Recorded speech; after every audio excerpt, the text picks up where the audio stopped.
Mirë dita, nxënës të dashur.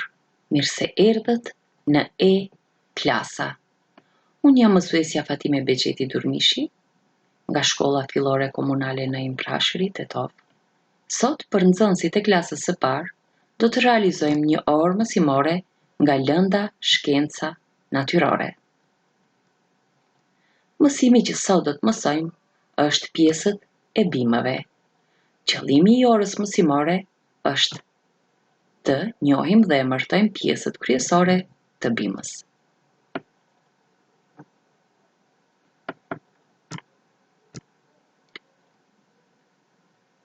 Pjesët kryesore të bimës janë rënja, kërcjeli, gjepi, lulja dhe fruti. Të shohim tani çdo njëra prej tyre ku bën pjesë.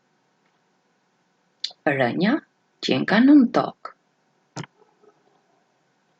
Kërcjeli mbi tokë. Më pas vjen gjepi, pastaj lulja dhe në fund kemi frutin. Tani të shohim se si do të duken nën lup pjesët e bimës. Ja këtu kemi rënjët nën tokë. Rënjët e degëzuara nën tokë. Më pas kemi kërcjellin. Ja ku e kemi kërcjellin. Pastaj kemi qepin. Pastaj kemi lulen nën lup dhe në fund kemi frutin nën lup.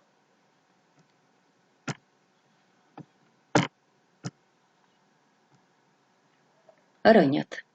Rënjët e përforcojnë bimën për tokë. Nëpërmjet rënjëve, bima nga toka merr ujin dhe mineralet e tjera që i nevojiten për ushqim.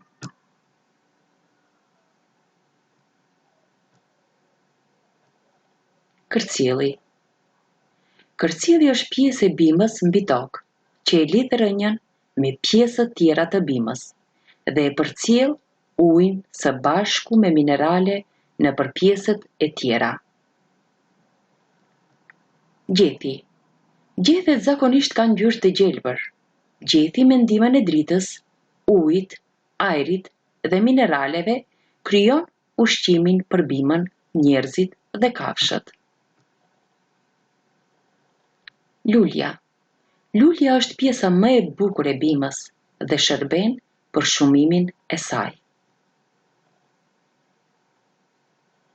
Fruti. Fruti është pjesë e bimës që zhvillohet nga lulja. Disa prej tyre i përdorin për ushqim. Në fruta gjenden edhe farat. Ja ku i kemi farat tek fruti. Përsërisim. Cilët janë pjesët kryesore të bimës? Pjesët kryesore të bimës janë rënja, kërcjeli, gjepi, lulja dhe fruti. Detyrë. Ju nxënës keni për detyrë të vizatoni rrjetin e kubit ose ta merrni të gatshëm nga interneti.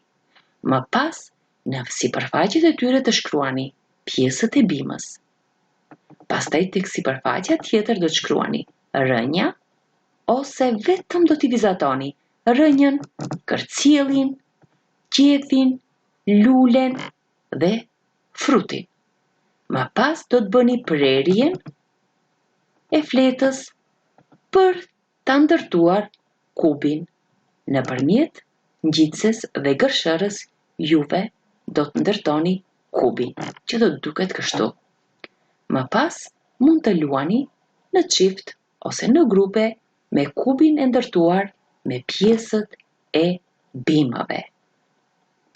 Ju falenderit për vëmendjen, nxënës të dashur. Shihemi herave tjera.